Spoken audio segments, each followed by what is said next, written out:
नमस्कार विद्यार्थी मित्रों, ધોરણ 11 સાયન્સ જીવ વિજ્ઞાનની અંદર હું કેતન ઠાકોર ફરી એક વખત આપનું હાર્દિક સ્વાગત કરું છું। મિત્રો, અત્યાર સુધી આપણે કુલ 9 લેક્ચર જોઈ લીધા છે। આ 10મા વિડીયો શોની અંદર આપણે અંગિકાઓનો અભ્યાસ કરીએ છીએ। અગાઉ જે લાસ્ટ લેક્ચર થઈ ગયો એની અંદર કોષ, રસ, કંકાલ, પક્ષમાં અને કશાશું છે એની વાતો કરી હતી।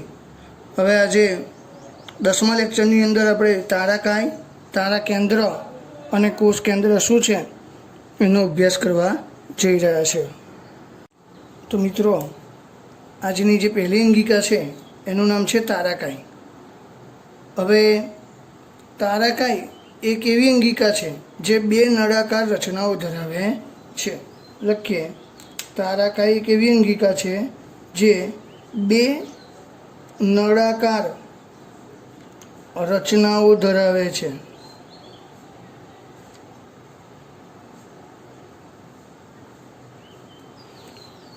હવે તમે જોઈ શકો છો કે આ જે સૂક્ષ્મ નલિકાઓ છે એકબીજા સાથે જોડાયેલી છે। તો તારાકાય આવી નળાકાર રચનાઓ ધરાવે છે અને વચ્ચે પણ અહીં આગળ નલિકા આવેલી છે, સૂક્ષ્મ નલિકા, બરાબર છે। તો અહીં સૂક્ષ્મ નલિકા છે, અહીં પણ સૂક્ષ્મ નલિકાઓ છે। તો આમ 2 નળાકાર રચનાઓ ધરાવતી રચના જેને આપણે તારા કેન્દ્ર પણ કહીએ છીએ। શું કહીએ છીએ? તારા કેન્દ્ર કહીએ છીએ। હવે જોઈએ મિત્રો, જ્યારે તારા કેન્દ્રની આસપાસ આવેલ, આ તારા કેન્દ્ર છે એની આસપાસ આવેલ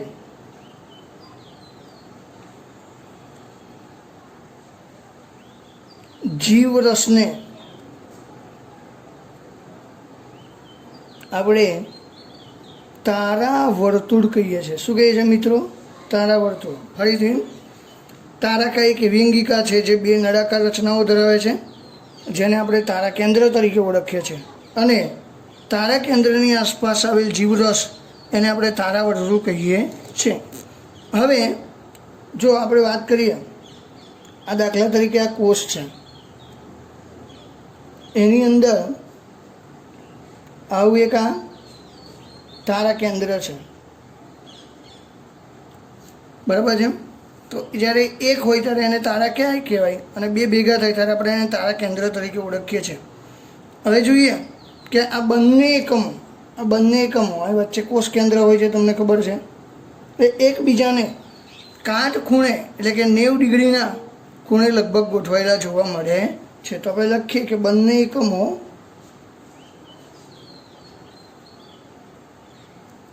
એકબીજાને કાટ ખૂણે ગોઠવાયેલા જોવા મળે છે। હવે દરેક તારા કેન્દ્રનું આયોજન આપણે જોઈએ તો તમારી બુકમાં તો લગભગ આકૃતિ આપી નથી, પરંતુ અહીં મેં તમને એક આકૃતિ દોરી આપી છે। તો દરેક તારા કેન્દ્રની રચનાની વાત કરીએ આપણે તો એનું આયોજન જે છે એ ગાડાના પૈડા જેવું હોય છે। મિત્રો, કેવું હોય છે?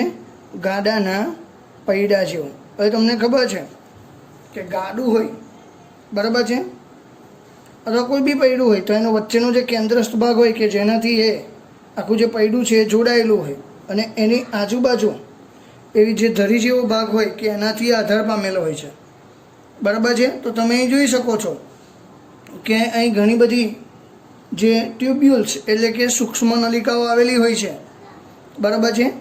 તો એ ગોઠવાયેલી છે અને એકબીજા સાથે એ જોડાયેલી છે। તો એક ગાડાનું આમ પૈડું જતું હોય એવું આપણને લાગતું હોય છે। આમ એવું કહી શકાય કે તારા કેન્દ્રનું આયોજન એ ગાડાના પૈડા જેવું છે। હવે જોઈએ કે તેના પરિઘીય વિસ્તારમાં, એનો જે પરિઘીય વિસ્તાર જે છે એમાં સરખા અંતરે 9 ટ્યુબ્યુલિન સૂક્ષ્મ નલિકાઓ આવેલી હોય છે.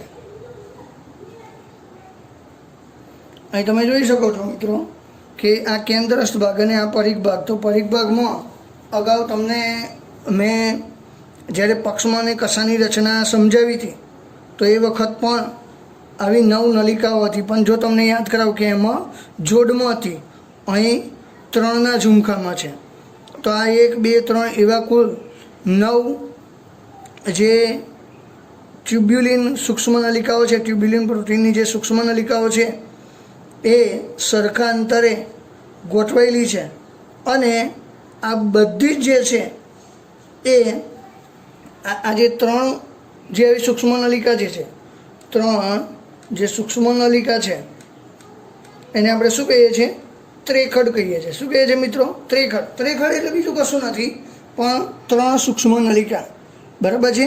તો આ ત્રણેય જે સૂક્ષ્મ નલિકાઓ છે એ એકબીજા સાથે, બરાબર છે, આવી ત્રેખડ જોઈએ છે એ એકબીજા સાથે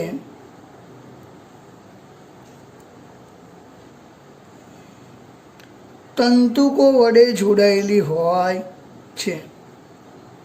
બરાબર. આપણે લખીએ અને આપણે ત્રેખડ કહીએ અને આપણે તંતુક કહીએ. જો મિત્રો યાદ રાખો, પક્ષમાં અને કસાની રચનાની અંદર અહીં મધ્ય ભાગમાં 2 નલિકાઓ આવેલી હતી. બરાબર છે. અને આજુબાજુ જોડમાં હતી. અહીં એવું નથી. અને 9+2 ગોઠવણી આપણે શીખ્યા હતા. અહીં 9+2 જેવું કંઈ ગોઠવણી જ નથી. બરાબર છે. કારણ કે જોડાયેલા છે નહીં એટલા માટે.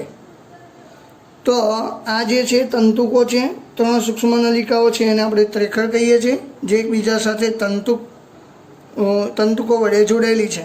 હવે તારા કેન્દ્રનો કેન્દ્રસ્થ ભાગ એ પણ પ્રોટીનનો બનેલો હોય છે. આ રો મિત્રો, તારા કેન્દ્રનો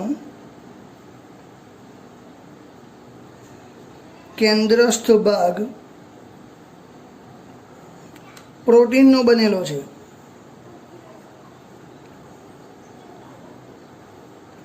બરાબર છે. જેને આપણે મધ્ય દંડ તરીકે ઓળખીએ છીએ. શું કહે છે મિત્રો? મધ્ય દંડ તરીકે ઓળખીએ છીએ. આ મિત્રો જોઈએ કે તારા કેન્દ્ર છે એની અંદર ત્રેખડની પ્રત્યેક સૂક્ષ્મ નલિકાઓ પ્રોટીનના બનેલા ત્રિજ્યાવર્તી તંતુકો વડે મધ્ય દંડ સાથે જોડાયેલી હોય છે. બરાબર છે. અહીં આ રીતે મધ્ય દંડ સાથે જોડાયેલી હોય છે. પણ આપણે આમ નોર્મલી આકૃતિ જોઈએ તો આપણને કંઈ એવું દેખાતું હોતું નથી.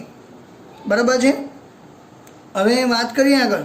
અહીં લખીએ આપણે કે ત્રેખડની પ્રત્યેક સૂક્ષ્મ નલિકા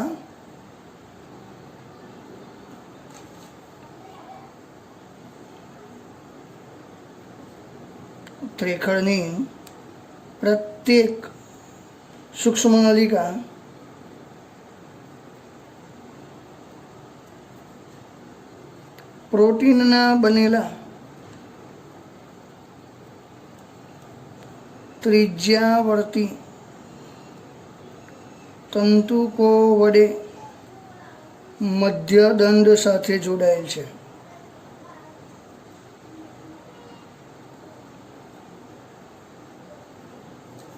ટૂંકમાં કહેવાનો અર્થ આ જે છે આમ જોડાયેલું હોય મિત્રો, આમ જોડાયેલું હોય છે. બરાબર છે. જો તમને હજુ એવું લાગતું હોય કે આ પક્ષમાં અને કસા જેવું છે, તો પક્ષમાં અને કસા એવું નથી. બરાબર છે. પક્ષમાં અને કસામાંથી આપણને તમને ખબર છે કે જે ત્રિજ્યાવર્તી તંતુક એ સીધો સૂક્ષ્મ નલિકામાંથી નીકળતો હતો. અહીં સૂક્ષ્મ નલિકામાંથી નથી નીકળતો, પરંતુ તંતુકોમાંથી નીકળે છે. એ ખાસ યાદ રાખવાનું. હવે આ તારા કેન્દ્રની કાર્યની વાત કરીએ. એનું કાર્ય શું છે? તો મિત્રો તમને ખબર છે કે અગાઉ પણ મેં તમને કીધું હતું કે આ જે અંગિકા છે એ ફક્ત પ્રાણીઓમાં જ જોવા મળે છે, પ્રાણી કોષમાં જ જોવા મળે છે. બરાબર છે. તો આના કાર્યની વાત કરીએ તો પક્ષમાં તથા કસાનો તલ ભાગ બનાવે છે. આપણે જ્યારે પક્ષમાં અને કસા બને ત્યારે આની ચર્ચા કરી હતી. બરાબર છે. બીજું એનું કાર્ય જોઈએ કે પ્રાણી કોષના વિભાજન દરમિયાન દ્વિધ્રુવીય ત્રાકનું નિર્માણ કરે છે. મિત્રો, જ્યારે પ્રાણી કોષનું વિભાજન થવાનું હોય છે ત્યારે દ્વિધ્રુવીય ત્રાક, બરાબર છે. તો દાખલા તરીકે આ કોષ કેન્દ્ર છે અને આવું આ તારા કેન્દ્ર છે, તો આમાંથી આવું દ્વિધ્રુવીય ત્રાક ટૂંકમાં એને વિભાજન કરવા માટે અનુકૂળતા કરી આપે છે. આની વિશેષ વાતો આપણે જ્યારે 10મું ચેપ્ટર કોષ ચક્ર અને કોષ વિભાજન ભણીશું ત્યારે તમને વધારે હું સમજાવવાનો પ્રયત્ન કરીશ. અત્યારે એવું યાદ રાખો કે દ્વિધ્રુવીય ત્રાકનું સર્જન કરે છે, એટલે કે એને તોડવા માટેની સાનુકૂળતા કરી આપે છે. મિત્રો, અને હવે પછીની જે અંગિકા અથવા ભાગ જેને કહો, સૌથી અગત્યનો જે ભાગ છે એનું નામ છે કોષ કેન્દ્ર. મિત્રો, અગાઉ આપણે જ્યારે પ્રથમ દિવસે જ પ્રકરણ જ્યારે શરૂ કર્યું એ વખતે મેં તમને કોષની વાત કરી હતી. એમાં કીધું હતું કે કોઈ બી કોષ હોય એ મુખ્ય 3 ભાગ ધરાવે, જેમાં સૌથી બહારનો ભાગ હોય એને આપણે કોષરસ સ્તર કહેવાય. વચ્ચેનો જ્યાલી જેવો ભાગ હોય એને કોષરસ કહેવાય. અને મધ્યનો જે કેન્દ્રસ્થ ભાગ છે એને કોષ કેન્દ્ર કહેવાય. મિત્રો, તમે જાણો છો એ મુજબ ઈસવીસન 1831માં રોબર્ટ બ્રાઉન નામના વૈજ્ઞાનિકે કોષ કેન્દ્રની શોધ કરી અને એને કોષની અંગિકા તરીકે સ્થાન આપ્યું. બરાબર છે? કોષની અંગિકા તરીકે સ્થાન આપ્યું.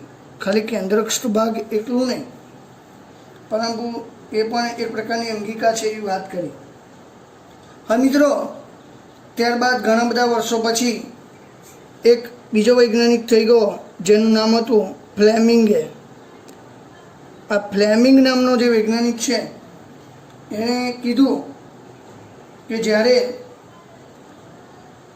કોષ કેન્દ્રને આલ્કલીય અભિરંજિત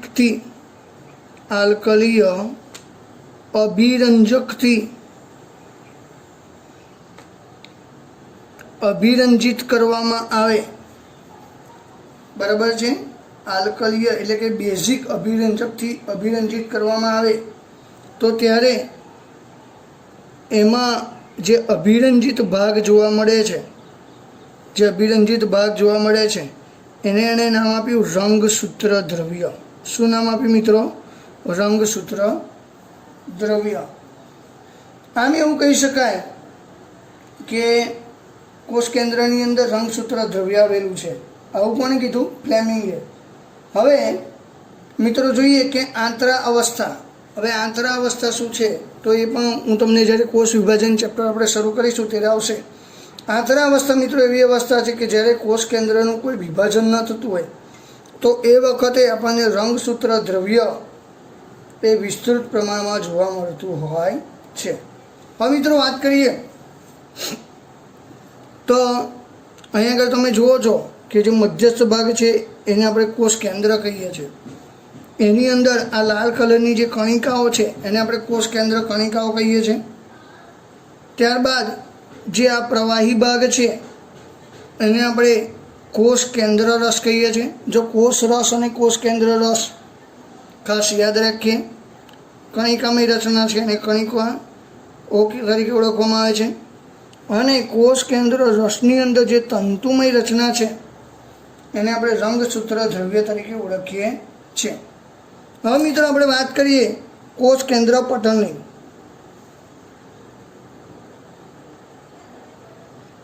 તો આની વ્યાખ્યા એકદમ સિમ્પલ છે કે કોષ કેન્દ્રની ફરતે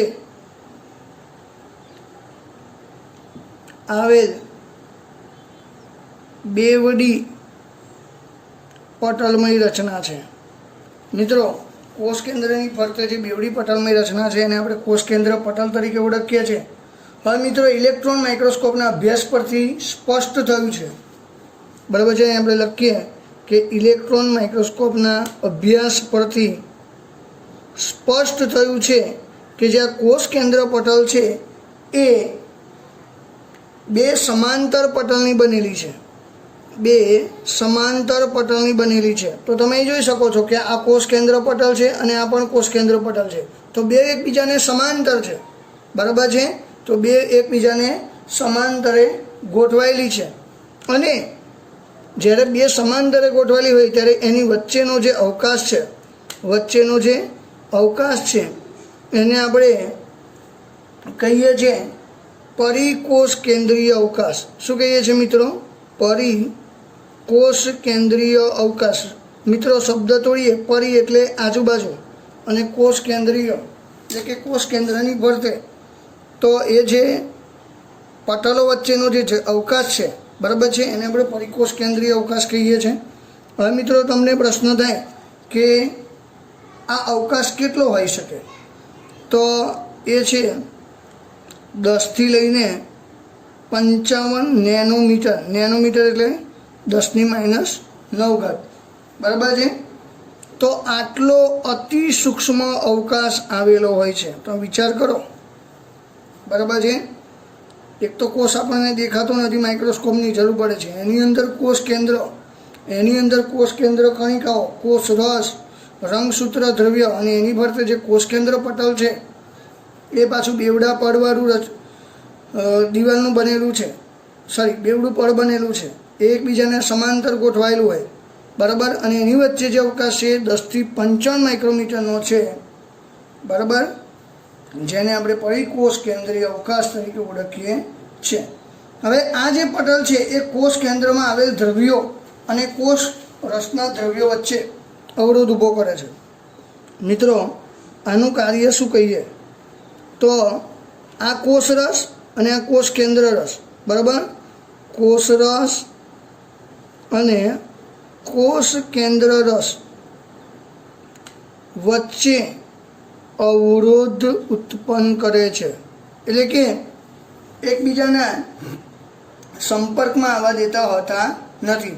અને તમે જુઓ તો અહીંયા આગળ તમને અગાઉ મેં ભણાવ્યું હતું જ કે અહીંયા આગળ, બરાબર, કોષ કેન્દ્ર પટલથી લઈને કોષરસ સ્તર સુધી એક જાડીમય રચના હોય છે। શું છે એનું નામ? યાદ કરો તો, બરાબર, એનું નામ છે અંતઃકોષરસ જાળ, બરાબર, જેની પર રિબોઝોમ્સ પણ ગોઠવાયેલા છે। લખીએ કોષ કેન્દ્ર પટલ તલ, બરાબર, એ બહાર કોની સાથે જોડાયેલા છે? અંતઃકોષરસ જાળ, બરાબર, જેના પર રિબોઝોમ્સ પણ આવેલા છે। આવું બધું તો તમને મિત્રો ખબર જ છે, બરાબર છે, તો આ પણ ખાસ યાદ રાખવું। હવે જોઈએ કે નિશ્ચિત સ્થાન પર ઘણા બધા સ્થાને છિદ્રો બનવાના કારણે કોષ કેન્દ્ર પટલની સળંગ રચના અવરોધરૂપ બને છે। હવે મિત્રો જોઈએ કે જે કોષ કેન્દ્ર પટલ છે ને એ આમ અત્યારે મેં તમને સળંગ બતાવ્યું છે, પણ આમ તૂટક એટલે કે આમ ખંચિત હોય છે, બરાબર, એટલે કે આવું શેના માટે હોય છે? તો એના પર ઘણા બધા છિદ્રો હોય છે અને એટલે જ આ કોષ કેન્દ્ર પટલ જે છે, આપણે લખીએ કે કોષ કેન્દ્ર પટલ પર ઘણા છિદ્રો, એટલે એ સળંગ રચના બની શકતી નથી, બરાબર છે।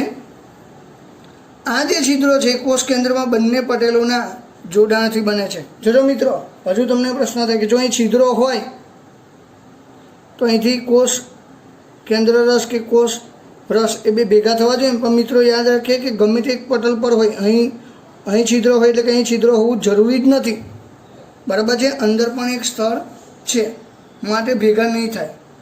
આ કોષ કેન્દ્ર પટલ છિદ્રો દ્વારા, લખીએ કોષ કેન્દ્ર પટલ છિદ્રો દ્વારા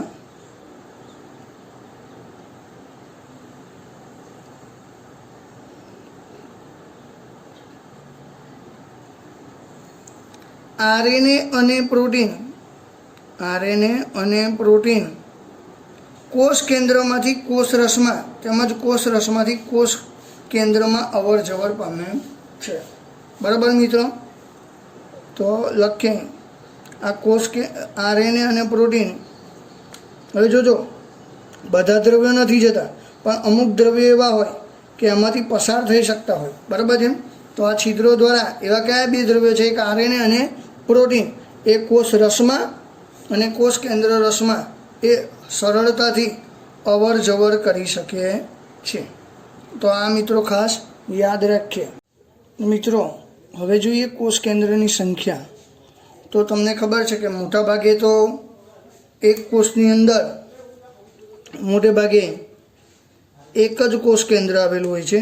એક કોષમાં આપણે લખીએ કે એક જ કોષ કેન્દ્ર આવેલું હોય છે. પરંતુ ઘણીવાર કેટલાક સજીવો એવા છે કે એની અંદર એક કરતાં વધારે પણ કોષ કેન્દ્રો આવેલા હોય. એક કરતાં વધારે પણ કોષ કેન્દ્રોની હાજરી આપણને જોવા મળે છે. તો આવા સજીવોને આપણે શું કહીએ છીએ? બહુકોષ કેન્દ્રી સજીવો. અને આવા કોષને આપણે બહુકોષ કેન્દ્રી કોષ તરીકે ઓળખવામાં આવે છે. બરાબર છે? મોટાભાગે કોષ કેવો હોય કે ફક્ત એની અંદર એક જ કોષ કેન્દ્ર હોય. અમુક કોષ એવા હોય કે જેની અંદર એક કરતાં વધારે પણ કોષ કેન્દ્રો હોય અને બહુકોષ કેન્દ્રી કહે છે. અને હવે જાણવા જેવું તો હવે છે કે કેટલાક કોષો એવા પણ છે, કેટલાક કોષો એવા પણ છે કે જેમાં કોષ કેન્દ્ર હોતું જ નથી. કોષ કેન્દ્ર હોતું જ નથી. બરાબર છે? એટલે કે કોષ કેન્દ્રની ગેરહાજરી જોવા મળે છે. તમને પ્રશ્ન થાય કે સાહેબ આવો કોષ કયો હશે? તો એવો કોષ છે આપણો માનવ રક્તકણ. માનવ રક્તકણ. બરાબર છે? એની અંદર કોષ કેન્દ્ર આવેલું જ હોતું નથી. બરાબર છે? અથવા એવું પણ કહી શકીએ કે સસ્તનનો રક્તકણ. બરાબર છે?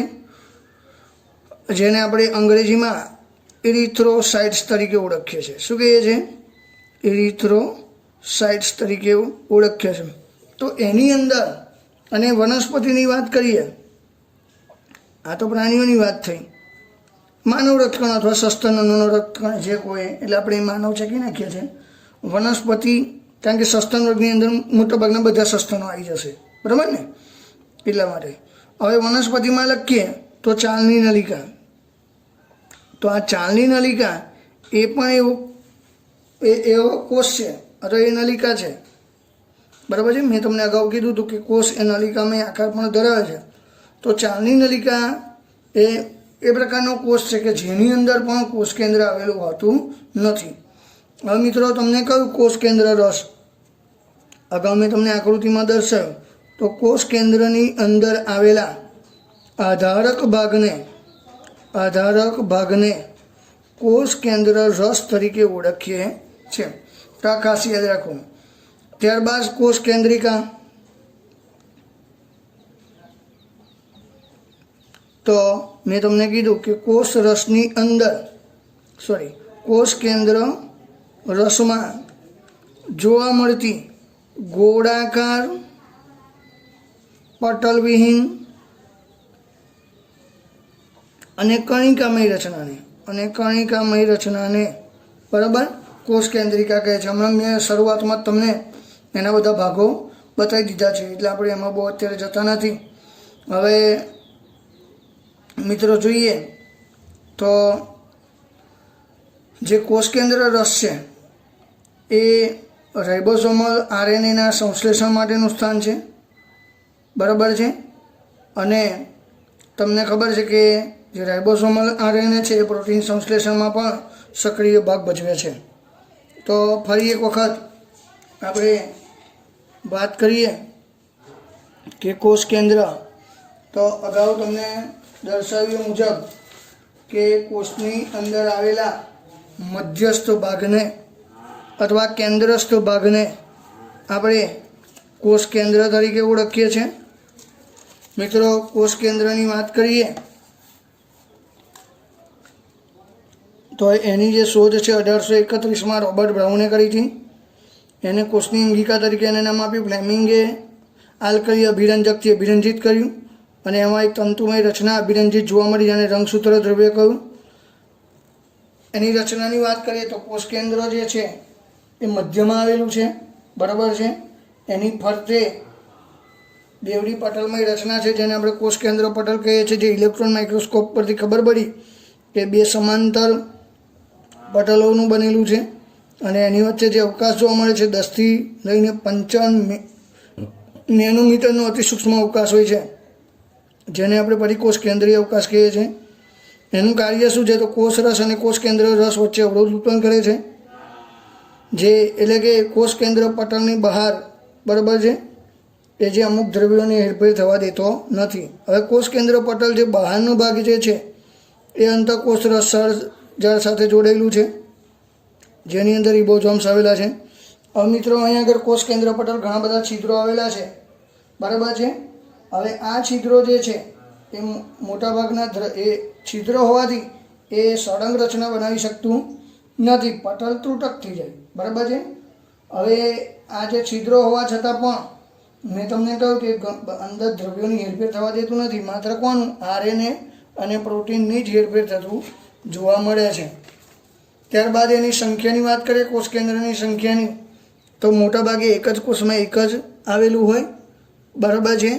ત્યારબાદ ઘણા સજીવો એવા હોય કે એક કરતાં વધારે પણ કોષ કેન્દ્રો ધરાવતા હોય તો એને બહુકોષ કેન્દ્રી કહે છે.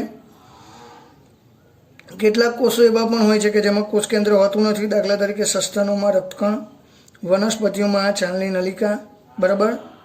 તો આ ખાસ યાદ રાખીએ. હવે કોષ કેન્દ્રનો જે આધારક ભાગ છે એને કોષ કેન્દ્ર રસ કહીએ છીએ. મેં તમને કીધું એની અંદર જે કણિકામય ગોળાકાર અને પટલ વિહીન જે રચના છે એને કોષ કેન્દ્ર કણિકાઓ કહેવામાં આવે છે, બરાબર. અને એની અંદર જે તંતુમય રચના છે એને આપણે રંગસૂત્ર દ્રવ્ય કહીએ છીએ. મિત્રો હવે પછીના વિડીયો લેક્ચરની અંદર આપણે જોઈશું કે રંગસૂત્ર એટલે શું, બરાબર, અને એના પ્રકારો કયા છે, તેની રસપ્રદ વાતો હવે આપણે પછીના લેક્ચરમાં જોઈશું.